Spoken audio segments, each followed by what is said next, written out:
ॐ अज्ञानतिमिरान्धस्य ज्ञानाञ्जनशलाकया चक्षुरुन्मीलितं येन तस्मै श्रीगुरवे नमः। वाञ्छाकल्पतरुभ्यश्च कृपा सिन्धुभ्य एव च पतितानां पावनेभ्यो वैष्णवेभ्यो नमो नमः। नमो महावदन्याय कृष्णप्रेमप्रदायते कृष्णाय कृष्णचैतन्यनामिने गौरत्युषे नमः। तप्तकाञ्चन गौराङ्गी राधे वृन्दावनेश्वरी वृषभानुसुते देवी प्रणमामि हरिप्रिये। हे कृष्ण करुणा सिंधो दीनबंधो जगतपते गोपेश गोपिका कांत राधा कांत नमोस्तुते।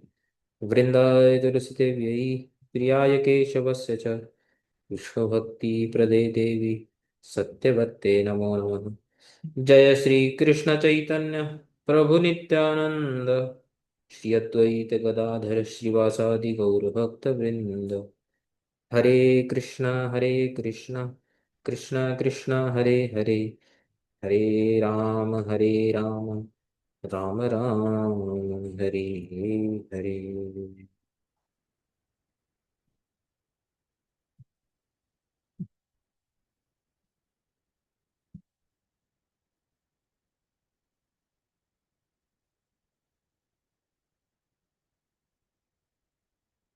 ठीक है,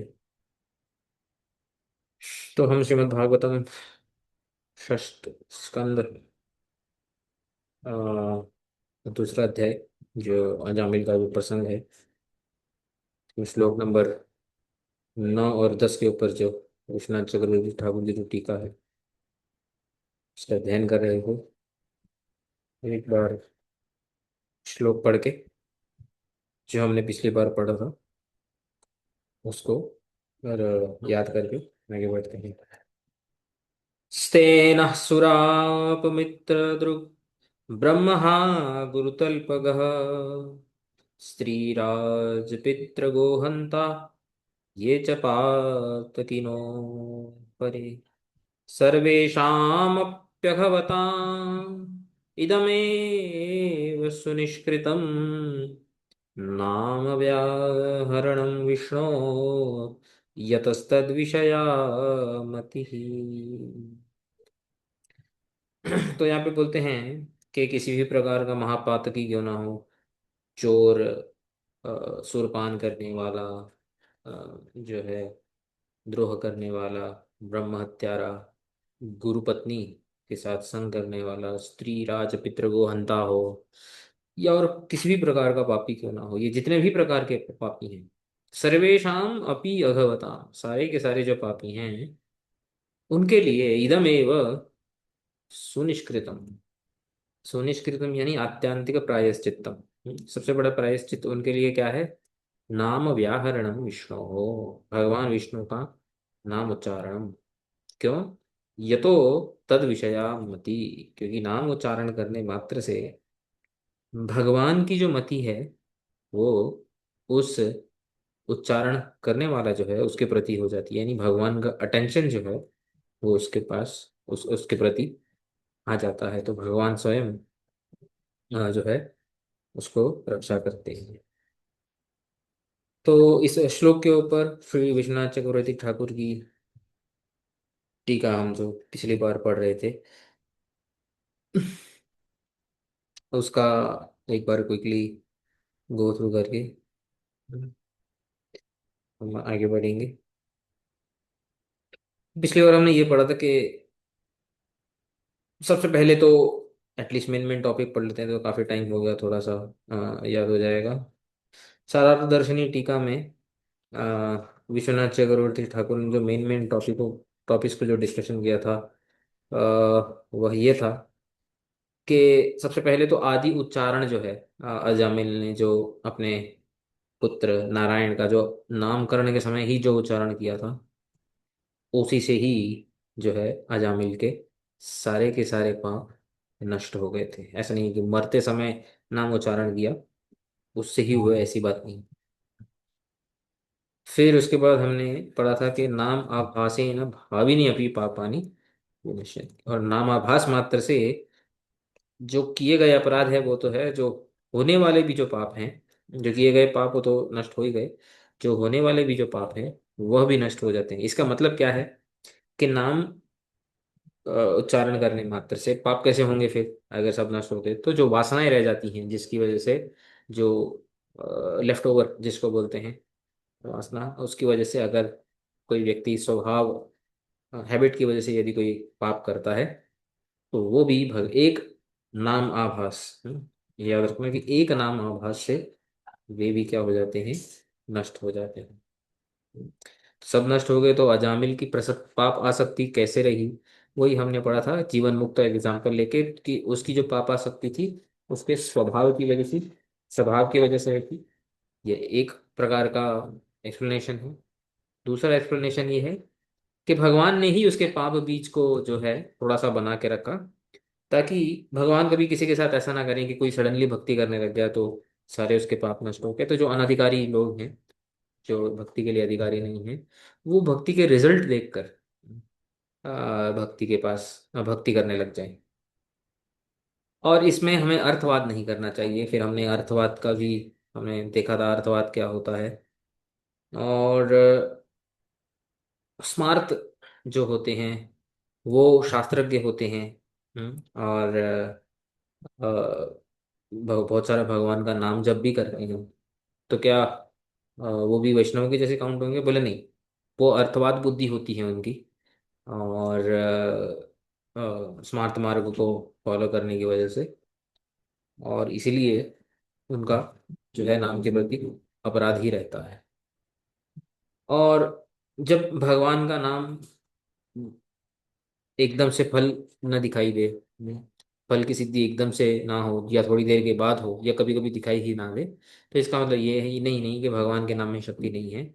इसका मतलब यही है कि भगवान अपने नाम का जो प्रभाव है वो सबके सामने नहीं दिखाते हैं। तो इसके ऊपर हमने बड़ी चर्चा की थी, गीता के श्लोक देखकर, श्रीधर स्वामी की टीकाएं देखकर, कि अनअधिकारी व्यक्ति को कभी भी भक्ति उपदेश और जो भी उसके अधिकार का उपदेश है, अधिकार का उपदेश नहीं है, वो नहीं देना चाहिए।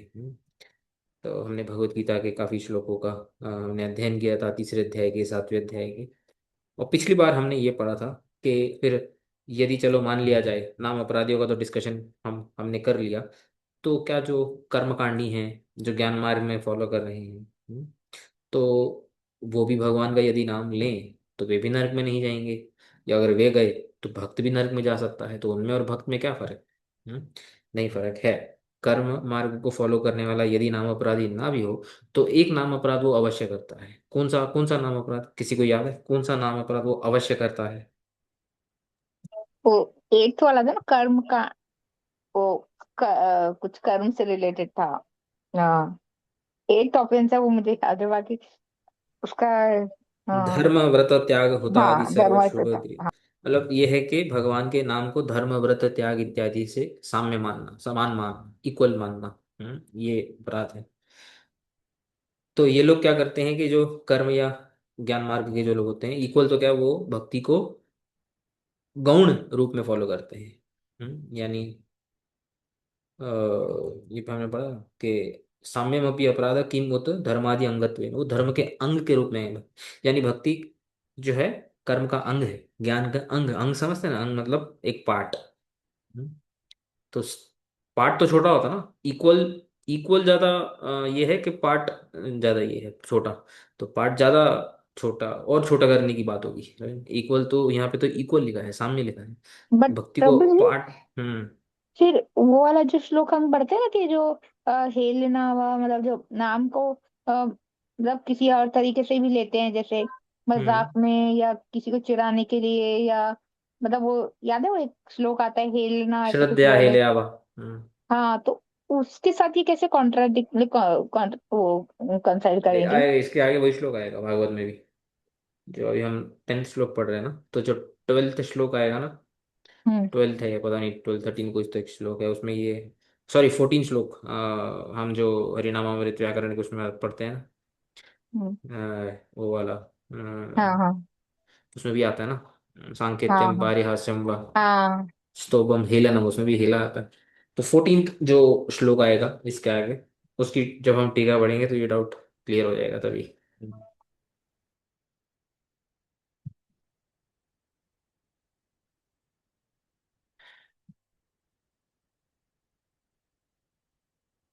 फिर तो वही हमने लास्ट टाइम यही पढ़ा था कि जो कर्म मार्ग के जो हैं, ज्ञान मार्ग के जो हैं, यदि वो दो अगर वो उससे भी ज्यादा अपराध करेंगे वैष्णव निंदा, तो फिर तो उनके कर्म और ज्ञान के भी फल की प्राप्ति नहीं होगी। और कोई अपराध न करने से कम भक्ति क्या करेगी, उनके जो कर्म फल और ज्ञान फल है वो उनको प्राप्त करवा देगी। लेकिन और अपराध होने से वह भी प्राप्त नहीं करेगी। ये आपको याद है कि नहीं, ये डिस्कशन लास्ट टाइम जो हुआ था इसका, कुछ हाँ, याद आ रहा है? बताओ हाँ ना। थोड़ा थोड़ा याद आ रहा है, एक बार थोड़ा वापस से। तो बहुत टाइम हो गया ना, तो थोड़ा और वो कराइए ना। मतलब हमने कोई डिस्कशन तो किया था इसके ऊपर। तो बेसिकली जब हम बोल रहे हैं कि आ, आ, जो कर्मकांडी या जो ज्ञानकांडी होते हैं, कर्म मार्ग और ज्ञान मार्ग को फॉलो करते हैं, वो भक्ति को अंग, उनका भक्ति जो होता है उनका एक अंग होता है उनकी साधना का, अपनी साधना का। तो अंग रखना यानी भक्ति के प्रति एक नेचुरल अपराध है, लेकिन फिर भी भक्ति देवी जो करुणामयी है, कारुण्येन स्व अपकर्षम स्वीकृत्य अपि भक्ति देवी तेषां कर्म आदि अंग भूता एव कर्म आदि फलम निष्प्रत्यूहम निर्विघ्नम उत्पादयति। लेकिन भक्ति देवी करुणामय होने के वजह से ही ये अपराध को निग्लेक्ट करती हैं। किस लेवल तक निग्लेक्ट करती हैं कि एटलीस्ट उनका जो कर्म फल है या ज्ञान फल है वह उनको प्राप्त करवा देती है। कर्म फल जैसे स्वर्ग इत्यादि प्राप्ति, ज्ञान फल यानी मुक्ति प्राप्ति इत्यादि वो जो है। लेकिन अगर ये जो भक्ति को अंग बना करके अपनी साधना करने के अलावा यदि कोई और अगर वो अपराध करते हैं, जैसे कि अ, वैष्णव निंदा या अर्थवाद इत्यादि, तो फिर भक्ति देवी वो बिल्कुल भी टॉलरेट नहीं करती है और उनको कर्म फल और ज्ञान फल भी प्रदान नहीं करती है। ये हमने पढ़ा था, याद है? हाँ याद आया। तो उनके दो लेवल के ऑफेंसेस होते हैं। एक तो भक्ति को जो वो सेकेंडरी बना करके रखते हैं अपने साधना में, वो तो एक नेचुरल अपराध है। और दूसरा, यदि वो उसके ऊपर एक्सप्लिसिटली और अपराध करे तो फिर वो और अपराध हो जाते हैं। पहले अपराध से भक्ति देवी एटलीस्ट उनको कर्म फल ज्ञान फल प्राप्त करवा देती है, लेकिन नरक में से नहीं बचाएगी। नरक से फिर कर्म और ज्ञान के जो शास्त्र में दिए गए जो प्रायश्चित इत्यादि जो भी बताया गया है, फिर उसे ही नरक नरक में जाने से वो बच सकते हैं अगर पाप करेंगे तो। और यदि दूसरे लेवल पे वो जानबूझ के वैष्णव निंदा इत्यादि अपराध करते हैं तो फिर भक्ति देवी उनको किसी भी प्रकार की सुरक्षा नहीं देती है, इवन के उनके खुद के कर्म और ज्ञान के फल की प्राप्ति करवाने। ठीक है, ये हमने लास्ट टाइम पढ़ा था। ठीक है। और फिर जैसे जैसे उनका अपराध जो है वो कम होता रहता है, तो भक्ति देवी के प्रसाद से, उनकी कृपा से जो है वो उनके कर्म फल और ज्ञान फल भी मिलते रहते हैं। यदि उनका वैष्णव संग हो गया तो फिर तो उनको प्रेम भक्ति इत्यादि भी प्राप्त हो सकती है। ठीक है, ये हमने लास्ट टाइम पढ़ा था। अब हम नेक्स्ट टॉपिक पढ़ते हैं। अजामिलस्य अर्थवाद बुद्धि निषेध। देखो यहाँ पे क्या बोल रहे हैं। यहाँ पे एक प्रश्न उठ सकता है कि जो जेन्युइन कर्मी और जेन्युइन ज्ञान मार्ग इत्यादि होते हैं, योग मार्ग को फॉलो करने वाले होते हैं, उनका एक अपराध तो बाय डिफॉल्ट होता है। कौन सा अपराध होता है? कि वो भक्ति को अपने साधना का अंग बनाकर रखते हैं। भक्ति को अपनी साधना का अंग बोलते हैं। मतलब पूरा गोल नहीं, प्रयोजन नहीं बोलते हैं, बस कर्म को प्राप्त करने का एक kind of tool, kind of ज्ञान से मुक्ति प्राप्त करने का एक टूल है। तो भक्ति को यूज करना जैसे, ठीक है, किसी और चीज की प्राप्ति के लिए, तो ये शुद्ध भक्ति नहीं है। हम्म, तो अच्छा चलो आगे, अगर हम अजामिल की बात करें, ये क्वेश्चन बहुत पहले भी उठा था, आप लोगों ने उठाया था तो मैंने बताया था ये आगे आएगा। अब ये क्वेश्चन उठ रहा है, क्या क्वेश्चन उठ रहा है? ननु अजामिलस्य अपि अयं हि श्रुतसम्पन्नः इत्यादि यमदूतवाक्यैः प्राक्तनं कर्मित्वम् अवगम्यते। पहले तो ये श्लोक देखते हैं, आपको याद दिलाते हैं कि ये जो श्लोक हमने पढ़ा था श्रीमद् भागवत का, जब यमदूत अजामिल की जो पूरी लाइफ स्टोरी बताना उन्होंने प्रारंभ किया था इस श्लोक से, तो उन्होंने क्या बताया था? अयम ही श्रुत संपन्न शीलवृत्त गुणालय धृतव्रतो मृदुर्दान्तः सत्यवान् मन्त्रविच्युचि गुरुवग्न्यतिथि वृद्धानां शुश्रूषुरहं अनहंकृतः सर्वभूत सुहृत्साधु मितवागनुसूयकः। याद है ये श्लोक? अजामिल जब उसने वैश्या का वैश्या को नहीं देखा था, उसके पहले उसके क्या क्वालिटीज थी, ये श्लोक में डिस्क्राइब है। किसी को याद आ रहा है हाँ कि हाँ, नहीं आ रहा ये है? थे। हाँ तो श्रुत संपन्न है यानी शास्त्रों को जानने वाला, वृत्त गुणालय, शील वृत्त यानी अच्छे कैरेक्टर वाला, गुणों का आलय, सारे के सारे गुण उसमें हैं। धृत व्रत, उसका व्रत मतलब धारण करने की शक्ति है, मतलब बोलते हैं ना निष्ठावान, जो भी व्रत अपने फॉलो करते थे।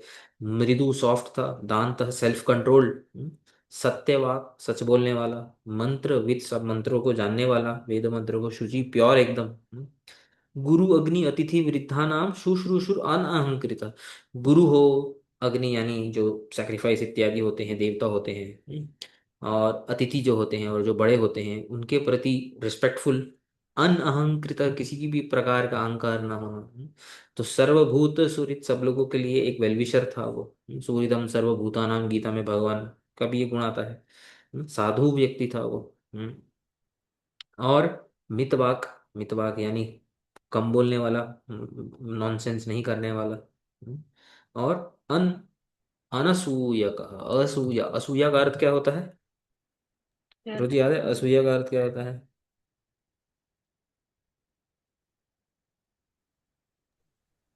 वो है ना, गुणानपि दोष दर्शनम। गुणेशु दोष दर्शनम। दूसरों के गुण में भी दोष देख लेना। हम्म, कोई व्यक्ति कितना भी अच्छा हो, ये फिर भी गलती ढूंढ लेना। तो अन असूयक, ऐसा नहीं करने वाला, नॉन एनवियस, जिसको सिंपल इंग्लिश में बोला जाता है।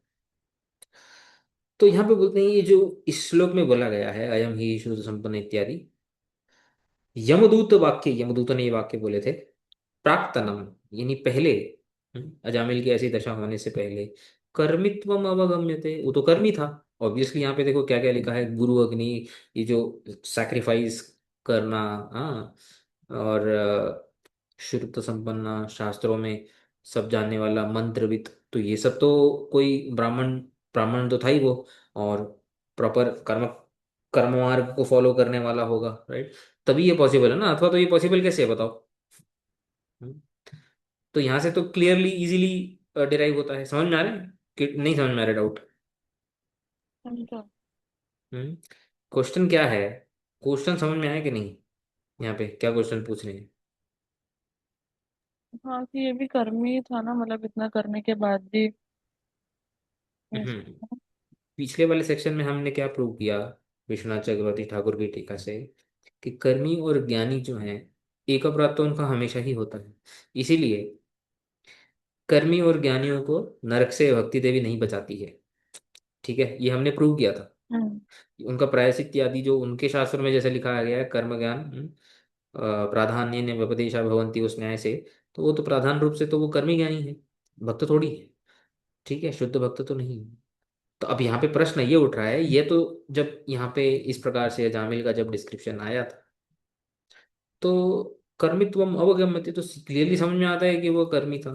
तो फिर अजामिल के केस में कैसे भक्ति देवी ने उसके सारे पाप नष्ट कर दिए, ऐसे कैसे हो गया?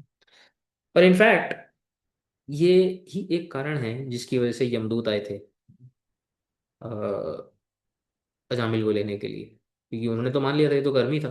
हम्म, तो कर्मी जो होते हैं उनको कर्मशास्त्र के हिसाब से, यज्ञ इत्यादि के जो बताने वाले जो वैदिक जो शास्त्र होते हैं, उनके हिसाब से उनको फल प्राप्ति होती है।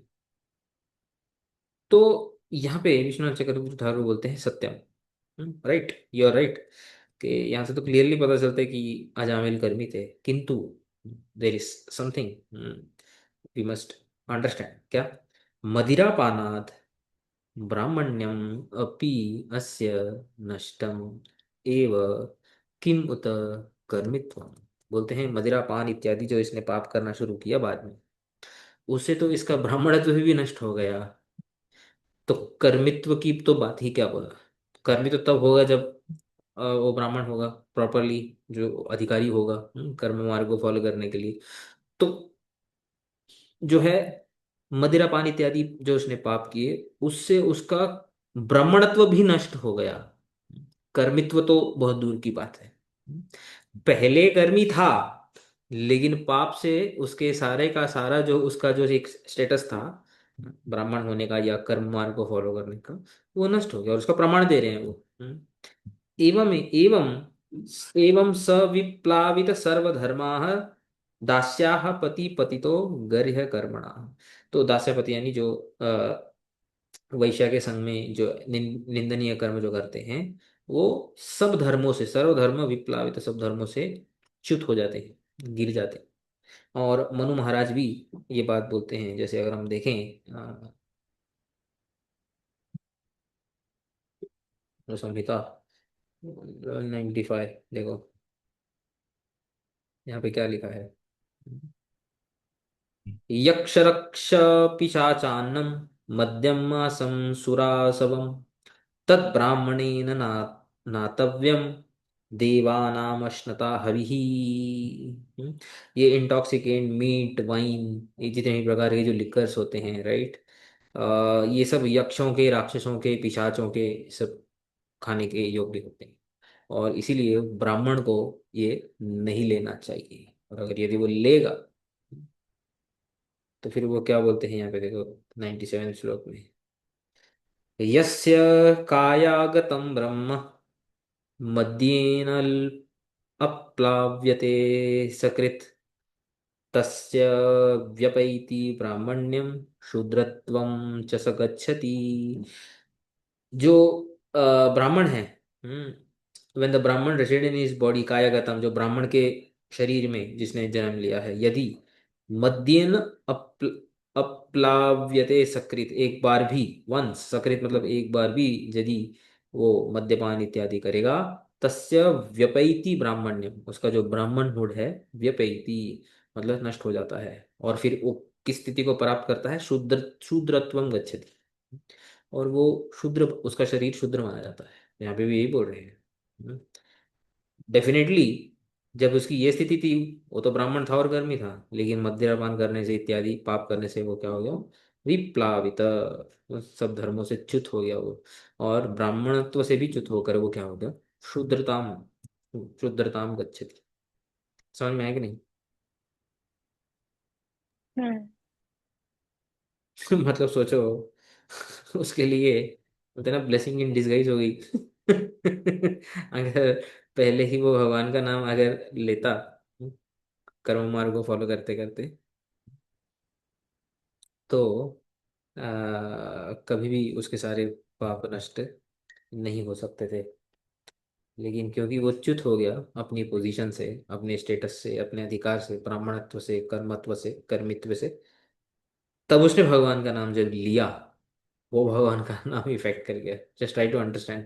पर ये तो मेरे को नहीं समझा, मतलब जब भी उसका पुत्र हुआ तो तभी वो कौन से स्टेटस पे था? तो लास्ट में भी तो वो अपने पुत्र को ही बुला रहा था ना, तो वो कर्म ही कर रहा था ना अल्टीमेटली भी तो, मतलब। नहीं नहीं, कर्म का मतलब वो नहीं है। कर्म तो ऐसे तो सारे कर्म कर रहे हैं। कर्म का मतलब एक्शन नहीं, मतलब कर्म मार्ग। यही तो प्रॉब्लम है जब हम कर्म और ज्ञान शब्द को प्रयोग करते हैं। तो ज्ञान का जनरली जो ट्रांसलेशन होता है वो नॉलेज होता है, और कर्म का जनरली ट्रांसलेशन हमारे दिमाग में होता है वो एक्शन होता है। कर्म मतलब एक्शन नहीं, मतलब कर्म मार्ग। वेदों में जो कर्म मार्ग बताया गया है, यज्ञ करना, आहुति देना, है ना, जो नैमित्तिक नित्य धर्म, नैमित्तिक धर्म इत्यादि जो बताए गए हैं, उसको कर्म मार्ग बोलते हैं। तो शास्त्रों में कर्म मार्ग बताया गया है, भक्ति मार्ग बताया गया है, ज्ञान मार्ग बताया गया है, योग मार्ग बताया गया है। तो कर्मी ज्ञानी मतलब जो कर्म मार्ग को फॉलो करते हैं और ज्ञान मार्ग को फॉलो करते हैं, वो कर्म मतलब कोई एक्शन नहीं।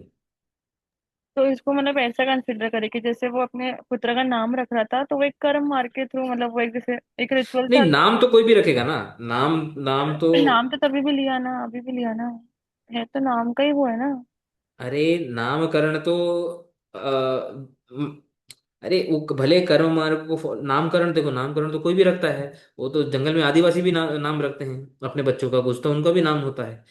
बट वो कर्म मार्ग के लिए अभी अधिकारी नहीं रहा। हम्म? अच्छा। वो अभी कर्म मार्ग के लिए उसका अधिकार नष्ट हो गया। सिर्फ नामकरण करना अपने पुत्र के से वो थोड़ी वो कर्म मार्ग को का अधिकारी या फिर कर्म मार्ग का फॉलोअर हो जाएगा। उसके लिए कुछ अधिकार भी चाहिए होता है ना। हाँ। आपकी समझ में आया कि अभी भी डाउट है? नहीं मतलब मेरे को अभी भी क्लैरिटी नहीं मिली, फिर पहले वाले नाम में और ये वाले नाम में क्यों उसको मतलब वो हुआ। पहले वाले नाम में और ये तब वाले नाम में उसने मतलब? पुत्र का नाम रखा तभी भी उसने भगवान का नाम लिया, जब उसने पुत्र हाँ। को बुलाया तभी भी उसने भगवान का नाम लिया। तो वो दोनों में क्या डिफरेंस हुआ। नहीं नहीं, एक मिनट। हम जब उसने पुत्र का नाम रखा तभी की तो बात ही नहीं कर रहे हैं। ये है? ये कभी की बात कर रहे हैं। अच्छा, ये पता है कब हुआ था? ये कभी का श्लोक है, इसने मैंने पहले पूछा था। हाँ मतलब ये आपने। मेरे को समझा, मैं उसको रिलेट करी थी से, ये तो उससे पहले उसके गुण बता रहे थे ना कि वो ऐसा था। हम्म। हम्म। तो अच्छा, मैं उससे रिलेट करी थी दूसरे से कि वो दोनों का डिफरेंस पूछ रही थी। कौन से दोनों का डिफरेंस? जब उसने पुत्र का नाम रखा और जब उसने एंड में पुत्र को बुलाया उसका। तो उसमें उसके तो डिफरेंस में हम बात ही नहीं कर रहे। हम तो बात कर रहे हैं जब भी वो अपनी पोजीशन से फॉल नहीं हुआ था, जब भी उसने वैश्या का संग नहीं किया था, उसके पहले वाली सिचुएशन में और उसके बाद वाली सिचुएशन में, चाहे आप जो है नामकरण वाला नाम ले लो या फिर अंतिम वाला, वो तो हम पहले ही क्लियर कर चुके हैं। सबसे इस श्लोक की टीका में सबसे पहली वाली क्लियरेंस क्या थी? कि जो उसने नामकरण के समय ही जो भगवान का नाम लिया था, नारायण का नाम लिया था, उससे ही उसके सारे पाप नष्ट हो गए। तो उसको उसको तो पहले ही क्लैरिफाई हम कर चुके, तो वो डाउट यहाँ पे कैसे आ गया?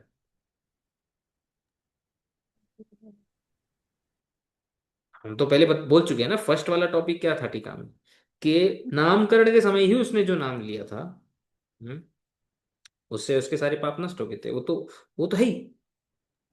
उसका बिहेवियर वो वैसे तो समझा। हम्म। नहीं नहीं, समझा समझा, मैं अपने ही क्वेश्चन में कंफ्यूज समझा। हम्म। इसलिए क्वेश्चन ध्यान से पूछना चाहिए। तो यहाँ पे देखो क्या बोल रहे हैं। ठीक है, ये समझ में आ गया कि उसने जब पाप कर्म किए तो ब्राह्मणत्व से भी उसका नष्ट हो गया, तो कर्मित्व तो बहुत दूर की बात। तो जब उसने बाद में जब नारायण नाम लिया तो एक शूद्र अवस्था में लिए, यानी शूद्र भी क्या, एक ऐसी अवस्था में जो अभी उसकी कोई कास्ट बची नहीं थी। कोई जाति नहीं थी उसकी। तो यहाँ पे आगे बोलते हैं विश्वनाथ चक्रवर्ती ठाकुर, कर्मापगम क्षणे एव भक्ते है गुणी भाव हो अपि अपगतः। देखो क्या बोल रहे हैं। जो कर्मी और ज्ञानी इत्यादि जो होते हैं, उनका एक डिफॉल्ट अपराध क्या होता है? जो हमने लास्ट टाइम पढ़ा था, अभी रिवाइज किया था, डिफॉल्ट अपराध उनका क्या होता है? भक्ति का अंग समझते हैं कर। हाँ, वो अपने साधना में भक्ति को अंग रूप में स्वीकार करते हैं। तो जब अजामिल अपने अधिकार से ही च्युत हो गया, तो भक्ति को अंग बन, जब कर्मत्व से ही च्युत हो गया वो, तो भक्ति कर्म का अंग होना, वो स्टेज भी खत्म होगी उसकी, हुई कि नहीं? तो मतलब वो अपराध भी खत्म हो गया उसका, राइट? कर्म अपगम, अपगम यानी नष्ट हो जाना, अपने अपने कर्म अधिकार से गिर जाना। जब वो ऐसा उसका, जिस क्षण से वो अपने कर्म के अधिकार से गिर गया, उसी समय भक्ति को जो गौण यानी कि अंग मानना जो उसका अपराध था, एज ए कर्मी, सह अपि अपगत, वो भी नष्ट हो गया। हम्म। ब्राह्मणत्व और कर्मित्व से नष्ट हो गया, यानी भक्ति को जो गुणी भाव मानकर, अंग मानकर जो वो कर्म मार्ग में चल रहा था, वो अपराध भी नष्ट हो गया, यानी सारे अपराध नष्ट हो गए। तो वो निरपराध हुआ कि नहीं? हम्म। पापी था लेकिन निरपराधी था। That is what is trying to prove, right. पुनः च स्वपुत्र आह्वान आदो। अब वो देखो वही बोल रहे हैं कि जब उसने आह्वान किया, पहले वो नामकरण के समय किया या जब भी किया। हम्म। पुनः यानी कि इस अपराध से मुक्त होने पर जब उसने अपने पुत्र का आह्वान किया, नारायण नारायण नाम उच्चारण निबंधना केवल अनन्य एव भक्ति अस्य अभूदिति, तो उस समय केवल उसकी अनन्य भक्ति ही हुई थी, क्योंकि वो कर्मी था ही नहीं। कर्मित्व से तो वो च्युत हो गया था। और उसका अपराध भी नहीं था, क्योंकि अपराध तो कर्मी का होता है। समझ में है कि नहीं समझ में है? अरे बताओ, हाँ हाँ आ रहे नहीं आ रहे? हाँ हाँ हाँ हाँ, समझ रहे हैं। हम्म। बहुत ही इंटरेस्टिंग पॉइंट बोल रहे हैं यहाँ पे। At present hardly any one is qualified for कर्म, तो यहाँ पे एक साइड पॉइंट ये आता है कि लोग बोलते हैं ना कि गीता में और अन्य अन्य शास्त्रों में भगवान ने कर्म के बारे में बताया है, ज्ञान के बारे में बताया है, भक्ति के बारे में भी बताया है। तो कोई भी मार्ग फॉलो करो, कर्म कर लो, ज्ञान कर लो, भक्ति कर लो, एक ही बात है। योग कर लो, जो भी करो। ऐसा नहीं है, भगवान जिस समय अवतार लेते हैं उस समय एक स्पेसिफिक मार्ग बता के जाते हैं जो उस समय के लिए बेस्ट सूटेबल होता है। और स्पेशली कलयुग के जो अवतार हैं, जो दूसरे दूसरे वैष्णवाचार्य भी हैं, महाप्रभु इत्यादि, उन्होंने भक्ति का मार्ग मुख्य रूप से प्रचार किया है, क्योंकि भक्ति ही सबसे सूटेबल मार्ग है इस समय में, इस टाइम में। वर्णाश्रम ही नष्ट हो चुका है। हम अपने आप को किसी वर्ण आश्रम में डाल सकते हैं? डाल ही नहीं सकते। हम जो जॉब करते हैं, बिजनेस करते हैं, पता ही नहीं वो शूद्रों नहीं, का काम है क्या नहीं है। कोई वर्णाश्रम प्रॉपर फॉलो हो रहा है इस संसार में? तो कर्म मतलब बोल कैसे फॉलो सकते हैं होगा? सभी शूद्र ही बोल सकते हैं, लाइक हाँ, कलो कोई। शूद्र संभव हाँ ऐसे वो बोला जाता है। कई कई जगह पे। तो जब जाति ही नहीं बची है, वर्णाश्रम ही नहीं बचा है, तो कर्म कैसे फॉलो होगा? कर्म कर्म के लिए तो ये बेसिक रिक्वायरमेंट होता है, ऑल ऑफ दीज थिंग्स। पवित्रता, हम्म, यज्ञ इत्यादि करना। यज्ञ कहाँ कर सकते हैं आज की डेट में? पॉसिबल ही नहीं है। तो at present hardly anyone is qualified for कर्म। व्हाट टू स्पीक ऑफ ज्ञान, which requires staunch renunciation and detachment. और ज्ञान में जितना वैराग्य और निरासक्ति जो चाहिए, वो और अलग लेवल है। ज्ञान के शास्त्र में आता है अधिकार। और तो और, कोई यदि बोल भी दे चलो वैरागी इत्यादि, ये ज्ञान के लिए अधिकारी होना पहले कर्म फॉलो करना पड़ता है। Moreover jnana is almost impossible before taking to karma, as stated in the tika of Bhagavad Gita 438। Bhagavad Gita 438 अगर आप देखोगे, भगवान क्या बोलते हैं उसमें, देखो। नहीं ज्ञानेन सदृशम पवित्रम इह विद्यते, तत्स्वयं योग संसिद्धः कालेनात्मनि विन्दति। तो ज्ञान के जैसा जो पवित्र कुछ नहीं है, और तत् स्वयं योग संसिद्ध, योग की संसिद्धि से कालेन, over a period of time, आत्मनि विन्दति, जो है व्यक्ति ज्ञान को, साधक जो है ज्ञान को, ज्ञान के अधिकार को प्राप्त करता है। इसकी टीका में हमारे आचार्य क्या बोलते हैं, इंटरेस्टिंग है। बोलते हैं तदात्मनि विषये ज्ञानम कालेन। ये श्रीधर स्वामी की टीका है। तो यहाँ पे लिखा है ना, कालेन आत्मनि। इसके ऊपर बोल रहे हैं आत्मनि विषय, आत्मा के आत्म से संबंधित जो ज्ञान है, जो नॉलेज है, ज्ञान मार्ग विषय, ये ज्ञानम कालेन, over a period of time, बहुत टाइम बाद जो है सिद्धि से प्राप्त होता है। तो कालेन के ऊपर श्रीधर स्वामी बताते हैं महता कर्म योगेन। बहुत इंपॉर्टेंट पॉइंट है। महता मतलब बहुत great, good amount of perfect कर्म योग फॉलो करने के बाद, समसिद्धि उसको सिद्ध करने के बाद, योग्यता प्राप्त, ज्ञान के लिए योग्यता प्राप्त होती है ज्ञान मार्ग को फॉलो करने के, स्वयं एव अनायासेन लभते, मतलब उतना करने के बाद ऑटोमेटिकली ज्ञान का अधिकार प्राप्त होता है। उसके बाद फिर से व्यतिरेक तरीके से भी होते हैं, न तू कर्म योगम विना इति अर्थ। क्लियरली श्रीधर स्वामी की टीका में यहाँ पे आता है कि कर्म योग के बिना ज्ञान का अधिकार प्राप्त होता ही नहीं। तो जब कर्मयोग का ही कोई अधिकारी नहीं बन सकता है कलयुग में, जितनी पवित्रता, जाति, वर्णाश्रम, जब वो है ही नहीं, तो महता कर्मयोग को सिद्ध करके ज्ञान का अधिकारी कोई कैसे बनेगा बताओ। हाँ, यदि आप प्रश्न करो कि किसने पिछले पिछले जन्म में जो है बहुत कर्मयोग किया हो, और फिर वो ज्ञान का अधिकारी हुआ हो, वो दोज आर रेयर केसेस, ऐसा कोई मानो हो भी सकता है, राइट। बट अभी जिन जिन ज्यादातर जो कलयुग में जो जितने अनर्थ प्राणियों में भरे हुए हैं, मनुष्यों में भरे हुए हैं, जिस प्रकार का एक एनवायरनमेंट है बाहर, ये सब कैसे पॉसिबल है? It's impossible. ये मतलब टाइम वेस्ट करने वाली बात है यदि हम कर्म मार्ग और ज्ञान मार्ग में जो है श्रद्धा रखकर उसको फॉलो करने की बात करेंगे। तो पहले तो किसी को कर्म समझ में ही नहीं आते, कर्म मार्ग, वो बोलते हैं अपना कर्म मार्ग मतलब अपना कर्म करो, हम कर्म मार्ग को फॉलो कर रहे हैं। अपना कर्म क्या है? वो जॉब कर रहे हैं, ये कर रहे हैं, वो कर रहे हैं, कर्म कर रहे हैं। इंस्टाग्राम पे इन्फ्लुएंसर है, वो भी अपना कर्म कर रहे हैं। तो वो कर्म नहीं होता है। वेदों में बताए गए जो कर्म है उनको फॉलो करना, विधि और निषेध इत्यादि को फॉलो करना, वो कर्म होता है, यज्ञ इत्यादि करना। कुछ भी करना कर्म नहीं होता है।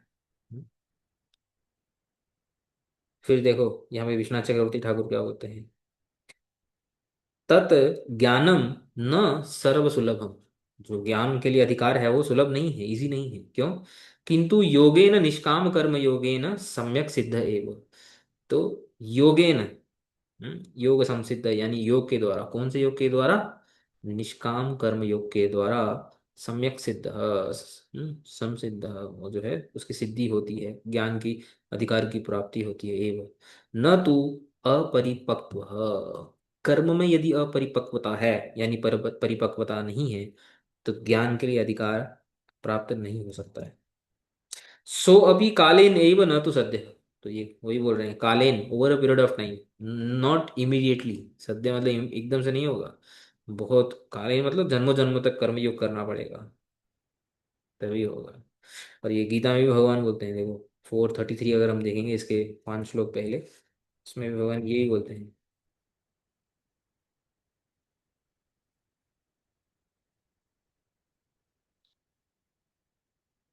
श्रेयान् द्रव्यमयाद् यज्ञात् ज्ञान यज्ञ परंतप।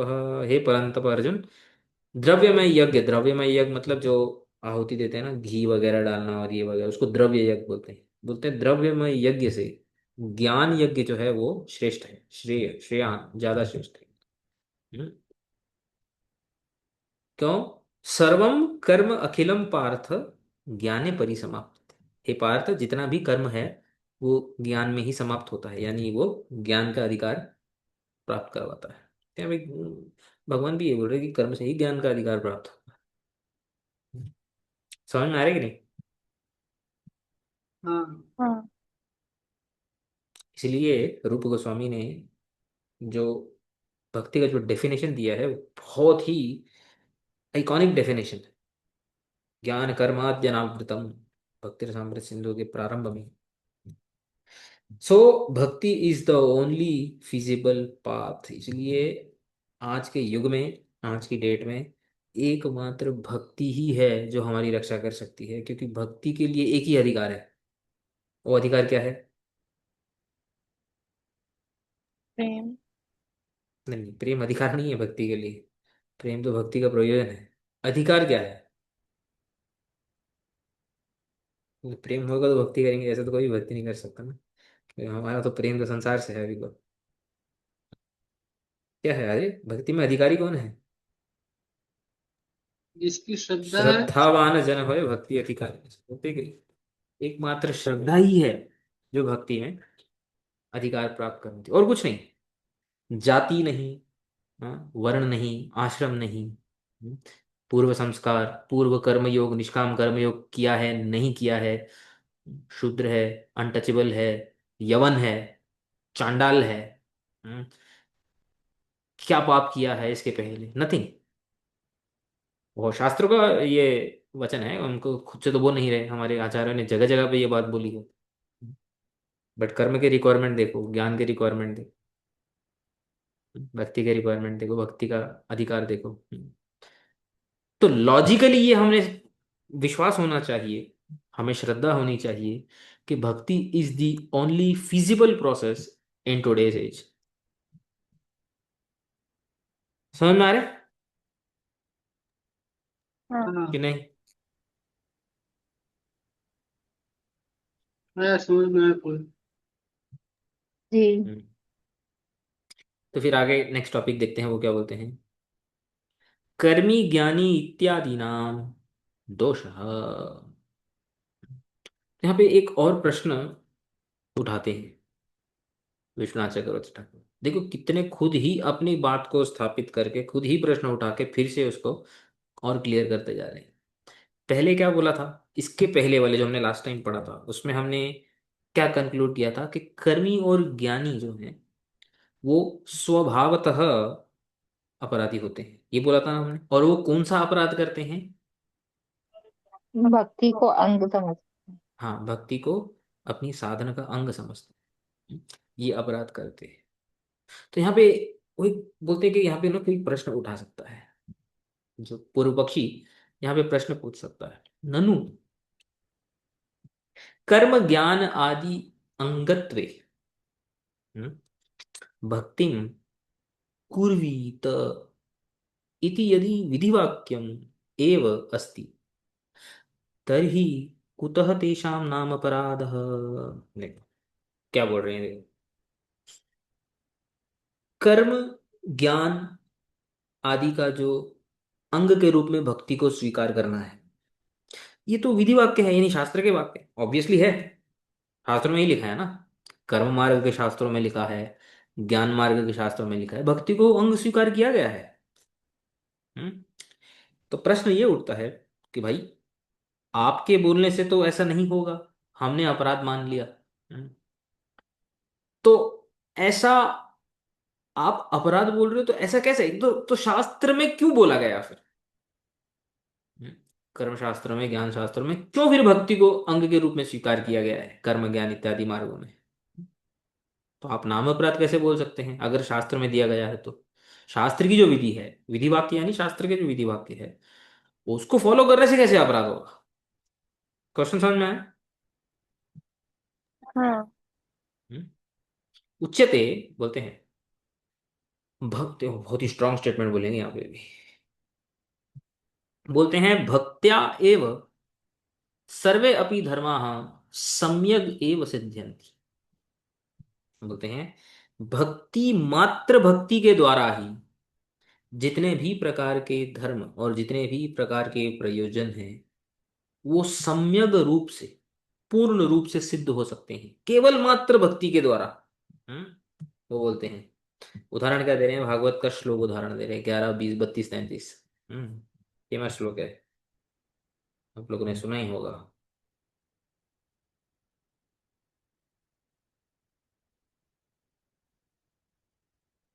देखो, यत् कर्मभिर् यत् तपसा, सुना ही होगा। यत् कर्मभिर् यत् तपसा ज्ञान वैराग्य, यत् ज्ञान वैराग्यतश्च यत् योगेन दान धर्मेण श्रेयोभिरितरैरपि सर्वं मद्भक्ति योगेन मद्भक्तो लभते अंजसा स्वर्गापवर्गमद्धाम कथंचित् यदि वांछति।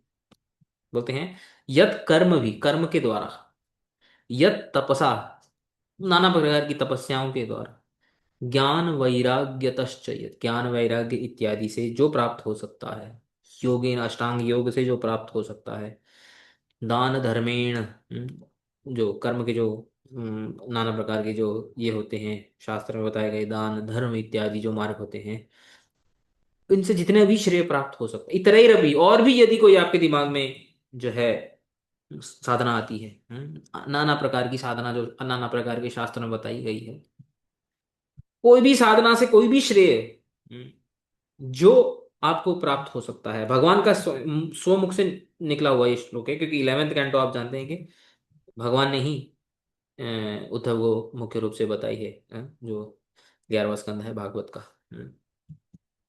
वो बोलते हैं सर्वम, ये सब कुछ मद भक्ति योगेन, मेरे भक्ति के द्वारा, मद भक्त मेरा भक्त प्राप्त कर सकता है। और कैसे प्राप्त कर सकता है? अंजसा, अंजसा यानी अनायासेन, इजीली, विदाउट एनी डिफिकल्टी। और हम जानते हैं कि जितने भी धर्म हैं उनका एंड गोल क्या हो सकता है? स्वर्ग हो सकता है, अपवर्ग यानी मुक्ति हो सकती है, या फिर भगवान के धाम की प्राप्ति हो सकती है। मुख्य रूप से ये तीन ही गोल होते हैं।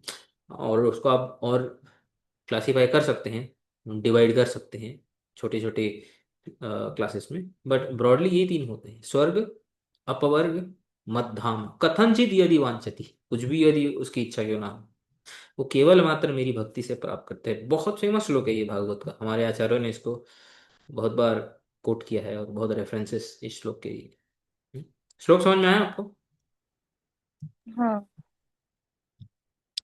तो फिर चलते हैं आर्ग्यूमेंट पे। बोलते हैं, किसी ने पूछा प्रश्न यदि कोई करे कि भाई कर्म और ज्ञान भी तो शास्त्र में मार्ग बताए गए हैं, तो उनको फॉलो करने वाले को आप नाम अपराधी कैसे बोल रहे हैं? वो बोलते हैं कि भक्ति से जब सब कुछ प्राप्त हो सकता है, भक्ति लेशेन अपि महापातकानि अपि नश्यन्ति। लेश मात्र भक्ति से जो पातकी होते हैं, जैसे अजामिल का ही केस ले लो, उनके भी बड़े बड़े पाप नष्ट हो जाते हैं लेश मात्र भक्ति से। हम्म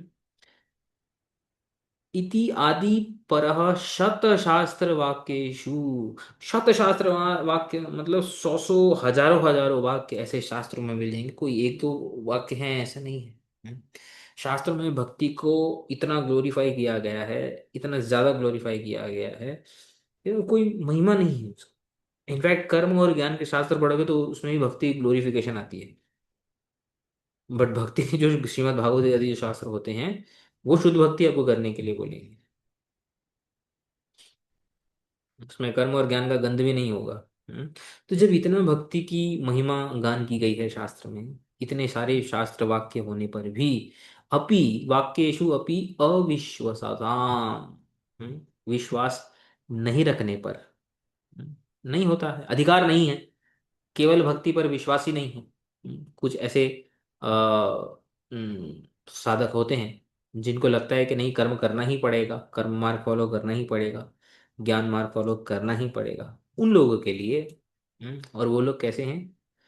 कर्म ज्ञानयोर एव श्रद्धालुना, केवल कर्म और ज्ञान में ही उनकी श्रद्धा ज्यादा है, सारे शास्त्रों में बताने पर भी।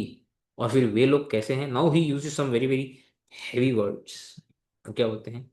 भक्ति बहिर्मुखाना, भक्ति के जो बहिर्मुख हैं, चलिए ये तो फिर भी ठीक है। आगे क्या बोलते हैं? अशुद्ध कुटिल चित्ता नाम, उनका चित्त अशुद्ध है, हम्म, वो कुटिल है, कपटी है। वो बोलते हैं कि वो कपटी हैं, कि भक्तियों पर पूर्ण रूप से जो विश्वास नहीं करते हैं। चित्तानाम अपि अनेन एव प्रकारेण भक्तिर्भवतु, हम्म, कि वो कैसे भक्ति में आएंगे? इति दयामयम एव वेदशास्त्रम धर्म ज्ञान आदि अंगत्वेन भक्ति विधत्ते। वो बोलते हैं कि जो दयामय शास्त्रकार हैं, जो शास्त्र हैं, वेद शास्त्र हैं, वो सोचते हैं ऐसे जो बहिर्मुख अशुद्ध चित्त वाले, कुटिल चित्त वाले, जो कर्म ज्ञान में ही श्रद्धा रखने वाले, भक्ति के महिमा के वाक्यों के ऊपर विश्वास नहीं करने वाले व्यक्ति कैसे भक्ति कर पाएंगे? केवल एक ही ऑप्शन है इन लोगों से भक्ति करवाने का, वो है भक्ति को ही कर्म और ज्ञान का अंग बनाकर। कम से कम भक्ति को स्पर्श तो कर पाएंगे ही। क्योंकि बिना भक्ति किए तो इनको ना कर्म फल की प्राप्ति होने वाली है, ना ज्ञान फल की प्राप्ति होने वाली है। इसलिए इनके ऊपर दया करके वेद शास्त्र जो दयामय है, सबका अधिकार देख के सबके हिसाब से जो है इंस्ट्रक्शंस देते हैं, जो है विधि बतलाते हैं, ऐसे दयामय वेद शास्त्रों ने भक्ति को इसी कारण की वजह से कर्म और ज्ञान का अंग के रूप में स्वीकार किया है। That is strong point. इति अतो न शास्त्र वाक्यम उपलंबनीयम।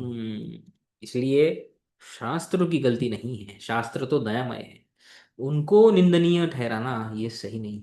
इसलिए मैंने लास्ट टाइम भी बताया था, उसके पहले भी बताया था कि ऐसे नहीं बोलना चाहिए। कि शास्त्र में कर्म क्यों बताया गया है, ज्ञान क्यों बताया गया है, खाली भक्ति ही बताई जाती तो सब कुछ इतना इजी हो जाता था, कुछ कंफ्यूजन नहीं होती थी, ये नहीं होता था, वो नहीं होता था। अभी इतना कंफ्यूजन कर दिया। हाँ, तो शास्त्र में से कोई उठा करके बोलेगा अरे मैं तो कर्म फॉलो कर रहा हूँ, ज्ञान फॉलो कर रहा हूँ, उसको आए समझ में नहीं समझ में, वो होने दो, दैट्स ओके। जिसका जैसा जो अधिकार है वो वैसे कर, जिसकी जैसी जो समझ है वो कर। इसलिए हमें हर एक बंदे की रिस्पॉन्सिबिलिटी लेनी है, इतना प्रेशर अपने ऊपर नहीं लेना चाहिए। हमें पहले अपनी रिस्पॉन्सिबिलिटी लेनी चाहिए, बाकी की रिस्पॉन्सिबिलिटी भगवान, समय जैसे उनका टाइम आएगा तो उनकी रिस्पॉन्सिबिलिटी ले लेंगी। तो ये जो स्ट्रॉन्ग वर्ड्स ये जो यूज कर रहे हैं, हम्म, ज्ञान मार्ग और फॉलो करने वाले और कर्म मार्ग इत्यादि फॉलो करने वालों के ऊपर, ये ऐसे वर्ड्स और कहीं पे भी कोई इतना ओपनली ऐसा बोलता नहीं है। इवन वैष्णव संप्रदायों में भी इतने अ, जो अपेरेंटली जो स्ट्रॉन्ग वर्ड्स हैं रेयरली यूज किए जाते हैं। मतलब रेयरली या ना, ऐसे यूज ही नहीं किए जाते हैं। ये गौड़ी संप्रदाय में ही महाप्रभु के अनुयायियों ने, स्पेशली रूप गोस्वामी और उनके फॉलोअर्स ने, रूपानु फॉलोअर्स ने कर्म और ज्ञान को एकदम ही भक्ति का ये बताया है। और कहीं पे भी वैष्णव संप्रदायों में भी इतना कर्म और ज्ञान के प्रति ये नहीं है। मतलब जैसा होता है ना कि भाई नहीं तो नहीं, वहाँ पे भी वर्णाश्रम वगैरह फॉलो होता है वैष्णव संप्रदाय में भी। समझ में आ रहा है कि नहीं? हाँ। हम्म। हम्म। ततश्च, देखो ये कंप्लीट करते हैं सेक्शन। बोलते हैं ततश्च वैध पशु हिंसा कृतो विधि बलात् स्वर्ग प्राप्तौ अपि यथा तद्हिंसा दोष अनपगमः तथा एव भक्ति गुणीभाव करण रूप अपराधवतः विधि बलात् कर्म फल प्राप्तौ अपि तदपराध अनपगमः एव ज्ञेयः। क्या बोल रहे हैं देखो, उदाहरण दे रहे हैं। यदि कोई बोले कि अरे वेद शास्त्र में कर्म के बारे में बताया हुआ है और हमने देखा भी है, ये तो प्रत्यक्ष देखा भी जाता है कि जो कर्म फॉलो करता है, शास्त्र से देखा जाता है, प्रत्यक्ष रूप से देखा जाता है कि जो कर्म मार्ग को फॉलो करता है उसको फल की प्राप्ति होती है, स्वर्ग इत्यादि की प्राप्ति होती है। कितने सारे एग्जाम्पल्स दिए गए हैं वेदों में, शास्त्रों में। तो आप ऐसे कैसे बोल सकते हो कि वो नाम अपराधी है, उनको तो फल की प्राप्ति हो रही है। वो तो फल की प्राप्ति तो होगी, वो तो पहले भी विश्वनाथ चक्रवर्ती ठाकुर ने बताया था कि कर्म फल की तो प्राप्ति होगी, उसमें कोई डाउट नहीं है। तो क्या कारण है उसका, बोलते हैं वैद पशु हिंसा कृतो विधि बलात्। विधि बलात् मतलब शास्त्रों में यज्ञ की जो विधि है, हर यज्ञ में मतलब काफी यज्ञों में किसी एक पशु की बलि दी जाती है। जैसे अश्वमेध यज्ञ है, उसमें घोड़े की बलि दी जाती है। कई कई जो है यज्ञ हैं जिनमें तो गाय की भी बलि दी जाती है, वो शास्त्र वेदों में है ऐसे यज्ञ हैं। तो बोलते हैं जिस प्रकार विधि के बल पर कोई स्वर्ग प्राप्ति के लिए पशु हिंसा इत्यादि यज्ञ करता है, स्वर्ग की प्राप्ति तो हो जाती है, लेकिन जो हिंसा दोष है वो नाश नहीं होता है उनका। तो स्वर्ग की प्राप्ति हो जाएगी, लेकिन उन्होंने जो हिंसा की है पशु के प्रति, उसका भी फल उनको भुगतना पड़ता है। ये भी विधि है। This is very interesting. तो शास्त्रों में ही दिया गया है, लेकिन फिर भी भुगतना पड़ता है। उसका जो इफेक्ट है, पशु वध का। उसी प्रकार तथा एव भक्ति गुणी भाव करण रूप अपराधवत विधि बलात्। भले ही शास्त्रों में बताया गया है कि भक्ति को अंग के रूप में करो, कर्म मार्ग में, ज्ञान मार्ग में इत्यादि, लेकिन फिर भी उसका जो इफेक्ट है वो जरूर भुगतना पड़ेगा अपराध के रूप में। वो नष्ट नहीं होगा। समझ में आया कि नहीं समझ में आया? हाँ। हम्म। तो यहाँ पे क्या बोल रहे हैं कि भले ही शास्त्र में दिया हुआ है लेकिन इफेक्ट फिर भी आएगा। ऐसा नहीं कि बस शास्त्र में दिया हुआ है तो इफेक्ट नहीं आएगा। एग्जाम्पल दे रहे हैं कि शास्त्र में तो यज्ञ इत्यादि की भी विधि दी हुई है, उसमें जो बलि होती है, बट उसका इफेक्ट तो फिर भी आता ही है पशु काटने का। भले स्वर्ग की प्राप्ति हो जाए, पॉजिटिव रिजल्ट भले आ जाए, लेकिन नेगेटिव रिजल्ट भी आएगा पशु का वध करने वाला। इसका प्रमाण क्या है? तो प्रभु जी, तो इस हिसाब से जैसे जैसे जो लोग कर्म ज्ञान कर रहे हैं और हम्म। भक्ति को एक गौण समझ के कर रहे हैं, मतलब हम्म। वो लोग नियम बहुत सारे फॉलो भी करते हैं, व्रत हम्म। रखना, ये करना, तो मतलब उन लोगों को ज्यादा नुकसान है रेदर देन जो पापी था, हम्म। अजामिल हो या जगाई मदाई हो, उन लोगों ने इतने पाप किए हैं लेकिन फिर भी वो एक बार भगवान का नाम लिया तो मतलब उनको तो अगर पलड़ा देखा जाए तो उनको ज्यादा भारी ऐसे मतलब हंड्रेड फायदे हंड्रेड वाले हुए। परसेंट 100%, वही तो कंक्लूजन है। दिस इज वेरी वेरी, वही तो बोल रहा हूँ, स्ट्रॉन्ग कंक्लूजन है ये। इवन अन्य अन्य संप्रदायों के लिए भी एक्सेप्ट करना, this is too much. Normal व्यक्ति तो छोड़ दो, मैं वही बता रहा था ना। ऐसा इतना स्ट्रॉन्ग कर्म ज्ञान के प्रति जो एक स्टांस है, जो एक विचार है, इसे आपको कहीं भी नहीं देखने को मिलेगा। Nowhere within even the Vaishnav संप्रदाय। तो पशु की हत्या करने से, जो पशु हत्या का जो पाप है, भले वो यज्ञ के ही द्वारा क्यों ना हो, उसके ऊपर भागवत में भी एक वाक्य आता है, चौथे स्कंद में, नारद प्राचीन बरही संवाद में, 429 47 उसमें। क्विकली देखते हैं इसको।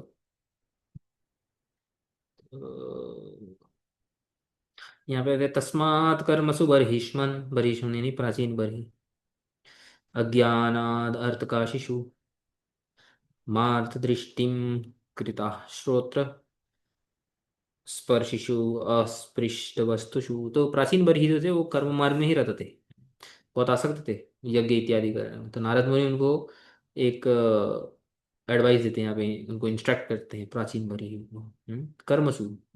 तो वो क्या बोलते हैं? अर्थकाशीषु परमार्थत्वेन प्रकाशमानेषु। हम्म, वो क्या बोल रहे हैं? तस्मात् देयरफॉर, हे बर्हिष्मन, हे प्राचीन बरही, कर्मों में, कर्मसु, अज्ञान वशतः अर्थ का शिशु, अज्ञान वश से उनको ही अर्थ समझ लेना। हम्म। उसमें भी आता है, प्रहलाद महाराज बताते हैं और श्लोक में कि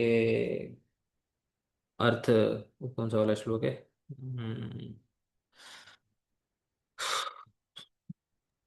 गौतम, अर्थदम ऐसा कुछ है। नहीं नहीं, 7.5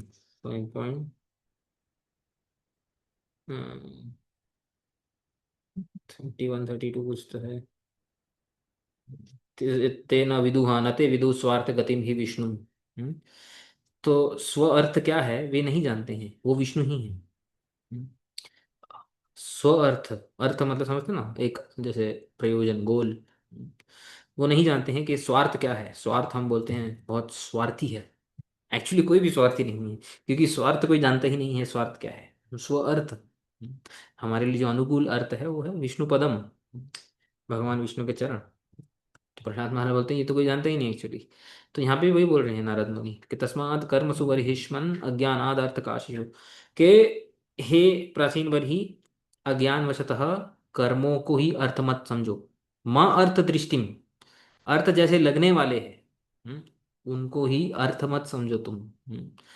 कृताह, यहाँ पे आगे बोलते हैं, पुरुषार्थ बुद्धि माँ कृताह, माँ अर्थ दृष्टि कृताह, मतलब पुरुषार्थ बुद्धि मत करो, अज्ञान की वजह से कर्म को ही पुरुषार्थ मत समझो। प्ररोचनया केवलम श्रोत्र प्रियेषु न स्पृष्टम वस्तुषु, यही श्रोत्र स्पर्शिषु, सुनने में बहुत अच्छा लगता है कर्मों का फल ये प्राप्त हो जाएगा, वो प्राप्त हो जाएगा, लेकिन वो एक्चुअली वो अनटचेबल है। अस्पृष्ट वस्तुषु, अस्पृष्ट वस्तुषु मतलब जो है वो, यहाँ पे श्रील प्रभुपाद बताते हैं कि रियल इंटरेस्ट की नहीं वस्तु नहीं है वो वास्तविकता में अर्थ प्रदान करने वाली वस्तु नहीं है। नारद मुनि ऐसा बताते हैं। प्राचीन बरही को। फिर अगले श्लोक में क्या बताते हैं, स्वम लोकम न विदुस्ते वै, ये वही है जहाँ यहाँ पे बताना, न न विदु स्वार्थ गतिम। तो स्वम लोकन मतलब स्वार्थ गतिम, न विदु विषय में यहाँ पे आया है, न विदु। हम्म, ते न विदु स्वम लोकम स्वार्थ गतिम न विदु ते वै यत्र देवो जनार्दन, स्वार्थ गति क्या है, विष्णु। यहाँ पे वही बोल रहे हैं, यत्र देवो जनार्दन, हाँ, जहाँ पे भगवान जनार्दन रहते हैं वो हमारी गति है, दैट इज अवर स्वार्थ। हम्म, आहुर्धूम्रदियो वेदम सकर्मकम अतद्विद। तो यहाँ पे देखो क्या बोल रहे हैं, धूम्रधियो, धूम्रधियो मतलब यज्ञ कर करके जो काले पड़ चुके हैं, यज्ञ से जो धुआं आता है ना, यज्ञ की अग्नि से। हम्म, तो यज्ञ कर करके जो काले पड़ चुके हैं, मतलब वो कौन है, कर्म को फॉलो करने वाले, जो कर्म मार्ग को फॉलो करने वाले हैं उनको बोल रहे हैं धूम्रधियम। जो जो धुआं पैदा कर करके काले हो चुके हैं, ऐसे जो कर्म को फॉलो करते हैं वो क्या बोलते हैं, वो आहु, वो बोलते हैं कि वेदम सकर्मकम, वेदों में खाली कर्म के बारे में ही बताया गया है, भले वो ऐसा बोलते हैं लेकिन वो कौन है, अतद्विदः, अतद्विदः मतलब तत्व को नहीं जानने वाले हैं वो। धूम्र दिया उनका केवल शरीर ही काला नहीं है, उनका जो है कॉन्शियसनेस भी काली पड़ चुकी है यज्ञ कर करके, इसलिए अतद्विद। यहाँ पे देखो क्या बोलते हैं, श्रीधर स्वामी यहाँ पे बोलते हैं, ननु वेदेन स्वर्ग आदि साधनत्वेन उक्तानि कर्माणि इति वेदवादिनो वदन्ति।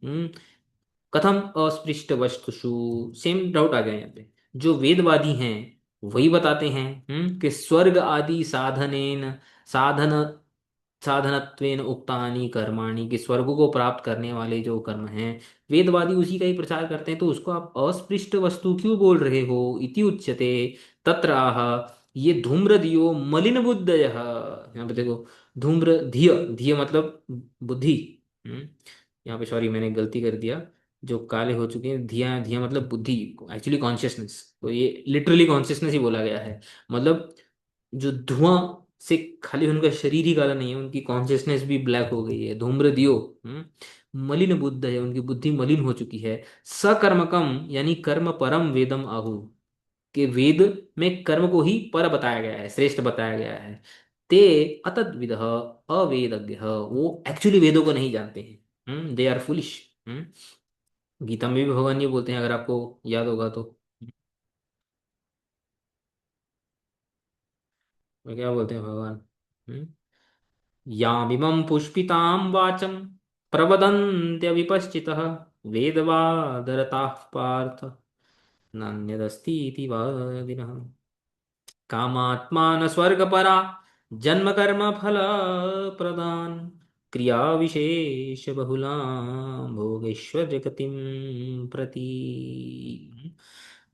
तो याम इमाम पुष्पितां वाचाम प्रवदन्ति अविपश्चितः, अविपस्थित मतलब अतद्विद, जो तत्व नहीं जानते हैं वो ये पुष्पिताम वाचाम यानी फ्लावरी वर्ड्स बोलते हैं ना, हम किसी को बोलते हैं कि भाई बहुत ही ज्यादा फ्लावरी वर्ड्स बोल रहा है, ऐसे बोलते हैं कि नहीं, भाई बहुत ही ज्यादा बोल रहे हैं तो थोड़ा ज्यादा हो गया ऐसे। तो बोलते हैं वेदों में बहुत फ्लावरी वर्ड्स लिखे हुए हैं, ये करोगे तो ये मिल जाएगा, ये करोगे तो ये मिल जाएगा इत्यादि। तो वेदवाद रताह पार्थ, तो वेदवाद, तो वेदों में जो वाद है अर्थवाद, ये वाद मतलब अर्थवाद, उसमें जो रथ होते हैं, हे पार्थ, ना अन्य दस्ती इति वादिना, वो बोलते हैं कि बस इसके अलावा और कुछ नहीं है, ये जो वेदों में लिखा हुआ है ये करोगे तो वो स्वर्ग में अप्सरा मिलेगी, ये मिलेगा वो मिलेगा, मधुपान होगा, ये होगा। कामात्मना स्वर्ग परा, वो क्यों ऐसा बोलते हैं, क्योंकि कामात्मना, क्योंकि वो कामी हैं। उनके अंदर वो भले ही दिखा रहे हैं कि वो वेदों को फॉलो करना चाहते हैं, बट अंदर से दे आर लस्टी। कामात्मना, और स्वर्ग को ही परा मानते हैं। जन्म कर्म फल प्रदान क्रिया विशेष बहुलाम। तो वो क्या बोलते हैं, यहाँ पे देखो क्या लिखा है, कि जन्म कर्म फल प्रदान, अच्छा जन्म देने वाला, कर्म फल इत्यादि प्रदान करने वाला जो है कर्म मार्ग, उसी को ही श्रेष्ठ बताते हैं। और क्रिया विशेष, नाना प्रकार की क्रिया विशेष यानी यज्ञ इत्यादि, बड़े बड़े जो है पॉम्पस तरीके से यज्ञ को करना, ये करना क्यों, क्योंकि भोग ऐश्वर्य गतिम प्रति, क्योंकि भोग ऐश्वर्य के प्रति उनका जो है आसक्ति होती है, और इसी अगले श्लोक में शायद बोलते हैं भोग ऐश्वर्य प्रसक्ता, भोग ऐश्वर्य प्रसक्तानां तया अपहृत चेतसाम रजसात्मिका बुद्धि समाधौ न विधीयते। इसके आगे फिर और वो बताते हैं कि जो भोग ऐश्वर्य में प्रसक्त होते हैं वो कभी भी उनकी व्यवसायत्मिका बुद्धि नहीं हो सकती इत्यादि। तो गीता में भी सेम चीज भगवान यहाँ पे बोल रहे हैं। तो वेदों में दिया गया है बट वो फ्लावरी वर्ड्स हैं, वही तो विश्वनाथ चक्रवर्ती ठाकुर बता रहे हैं। भले वेदों में कर्म मार्ग ज्ञान मार्ग बताया गया है but they are also kind of flowery words. यतः ते स्वं स्वरूपम भूतम लोकम आत्मतत्वम वैकुंठम वेद तात्पर्य गोचरम न विदुः। वो बोलते हैं स्वम लोकम, अपना जो स्वरूप है उनका, वैकुंठ लोकम, वो उनको वे नहीं जानते हैं। अच्छा, ग्लॉस देते हैं जीव गोस्वामी श्रीधर स्वामी की टीका पे, यत्र देवो अस्ति, यत्र देवो जनार्दन, जहाँ पे जनार्दन है, जहाँ पे भगवान कृष्ण है, वे वो नहीं जानते हैं। और इसके अगले श्लोक में फाइनली वो क्या बोलते हैं, आस्तीर्य दर्भै दर्भै प्राग अग्रै कार्त्स्नेन शितिमण्डलं स्तब्ध बृहद्वधान्मानि कर्मणैव नैव नै नावैषि यत्परं तत्कर्म हरितोषम यत् सा विद्या तन्मतिर्यया। देखो यहाँ पे क्या बोल रहे हैं, यहाँ पे बोलते हैं त्वं तु महामूर्ख। प्राचीन बरही को श्री नारद मुनि क्या बोल रहे हैं, तुम बहुत ही मूर्ख हो। हे प्राचीन बरही। और प्राचीन बरही हमने क्या पहले डिस्कस किया कि बहुत बड़े कर्मी थे, कर्म मार्ग के एक स्टॉन्च फॉलोअर हैं प्राचीन बरही। लेकिन उनको क्या बोलते हैं नारद मुनि, त्वं तु महामूर्ख इति आह आस्तिर्य इति बृहत वधात। यहाँ पे देखो ये शब्द आया ना, बृहत वधात। बृहत वध यानी कि बहुत ज्यादा पशुओं का वध करके, बृहद वध यानी बहु पशु वधात, बहुत सारे पशुओं का वध करके जो है तुम अपने आप को श्रेष्ठ मान रहे हो। स्तब्ध, ढीठ हो तुम। हम्म, अब मतलब एक अहंकारी हो। बृहत वधात मानी अपने आप को बहुत बड़ा जो है यज्ञ करने वाला एक कर्मी मान रहे। ऐसा। परम विद्या स्वरूपम तच्च न वेत्सि। क्योंकि जो परम विद्या है अ, वो तुम न एवैसी यानी न वेत्सी, तो वो तुम नहीं जानते हो। तो परम विद्या क्या है, नारद स्वयं कृपया तद्वयम निरूपयति। परम विद्या और परम स्वरूपम, तो परम जो है परम कर्म क्या है, तत्कर्म हरितोषणम यत, वो कर्म जो भगवान हरि को संतुष्ट करे, यानी भक्ति, वो सबसे श्रेष्ठ है। और विद्या कौन सी श्रेष्ठ है, सा विद्या तत्मतिर यया, वह विद्या जिससे भगवान में मति हो, वो सबसे श्रेष्ठ है। तो ये यज्ञ वगैरह करना छोड़ो। तो यहाँ मैं बोल रहा था कि यहाँ पे जो बृहद वध लिखा है और उसके ऊपर जो ग्लॉस लिखा है श्रीधर स्वामी का, बहुपशवधात, तो इसको करने वाला व्यक्ति भी मूर्ख है, यानी उसको उसका भी फल मिलेगा, वो नहीं जानता है। हम्म? तो हरितोषयति इति हरितोषणम यत् तदेव कर्म यया तस्मिन् हरौ मतिर्भवति स एव विद्या महाफलत्वात्, क्योंकि उससे ही महाफल की प्राप्ति होती है, भगवान की प्राप्ति होती है। तो पॉइंट क्या है कि यदि कोई प्रश्न करे कि अरे शास्त्रों में ही कर्म मार्ग बताया गया है, ज्ञान मार्ग बताया गया, नहीं, उसमें जो भक्ति को अंग के रूप में स्वीकार करने वाला जो अपराध है वो फिर भी लगेगा, भले ही शास्त्रों में क्यों ना बताया हो। जिस प्रकार शास्त्रों में ये बहुत सारे वाक्य बोलने पर भी, जैसे गीता में भगवान ने क्रिटिसाइज किया है, यहाँ पे नारद मुनि उन वाक्यों को क्रिटिसाइज कर रहे हैं। तो शास्त्रों में हर एक चीज बताई गई है, जस्ट बिकॉज शास्त्रों में बताई गई है तो वो श्रेष्ठ ही होनी चाहिए, शास्त्रों में सारे स्टेटमेंट्स इक्वल है, ऐसा प्रचार करने वाले हमारे आचार्य कभी भी ऐसा मत हम हमें नहीं बताते हैं। अधिकार बेसिस पे शास्त्रों को समझना पड़ता है और इसीलिए गुरु की आवश्यकता प्रधान है। समझ में आ गया इसमें हम्म। कोई डाउट?